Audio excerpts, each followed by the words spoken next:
YCP నేత అంబటి రాంబాబు చేస్తున్న వ్యాఖ్యలు దొంగ నడిచినట్లున్నాయి.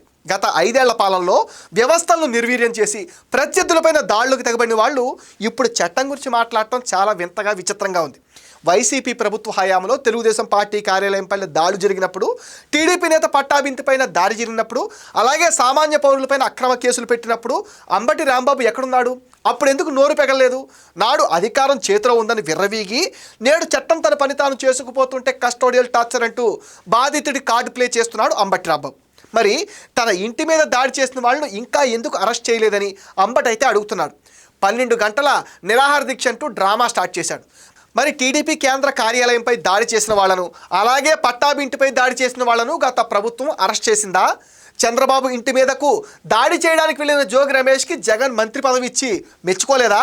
చంద్రబాబు నాయుడిని, లోకేష్ని వ్యక్తిగత దోషాలు చేయటం, సభ్య సమాజం తలదించుకునేలా మాట్లాడటం అంబటి రాంబాబుకు బాగా అలవాటు.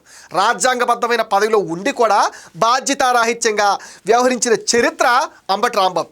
ఇప్పుడు లోకేష్, పెమ్మసాని, చంద్రశేఖర్ లాంటి నేతలపైన ఆరోపణలు చేయటం కేవలం జగన్ మెప్పు కోసమే. చట్టపరమైన విచారణ జరుగుతున్నప్పుడు దానికి సహకరించాల్సింది పోయి సానుభూతి కోసం కస్టోడియల్ టార్చర్ అనే పదాన్ని వాడుతున్నాడు. విచారణ సంస్థలు తమ పని తాము చేస్తుంటే వాటిని ప్రభావితం చేసేలా వ్యాఖ్యలు చేయటం అంబటి లాంటి వాళ్లకు అలవాటే. చట్టం ఎవరికి చుట్టం కాదు అనే విషయాన్ని అంబటి రాంబాబు గ్రహించాలి. ప్రజా పోరాటం పేరుతో ప్రజలను మభ్యపెట్టడం, నిరాహార దీక్షలు అంటూ డ్రామాలాడటం మానేస్తే అంబటికే చాలా మంచిది. వైసీపీ హయాంలో మొదలైన దాడుల సంస్కృతిని ప్రజలు ఇంకా మర్చిపోలేదు. ప్రస్తుత ప్రభుత్వం చట్ట ప్రకారం విచారణ జరిపిస్తున్న కక్ష సాధింపు రాజకీయాలు అంటూ శోకాలు పెట్టడం అంబటికి ఎప్పుడూ చేసే పని. రాజకీయ ప్రయోజనాల కోసం, జగన్ రెడ్డి మనసు దోచుకోవడం కోసం సానుభూతి డ్రామాల ఆటల్లో అంబటి రాంబాబును మించిన వాడు ఎవడు వైసీపీలో లేడు.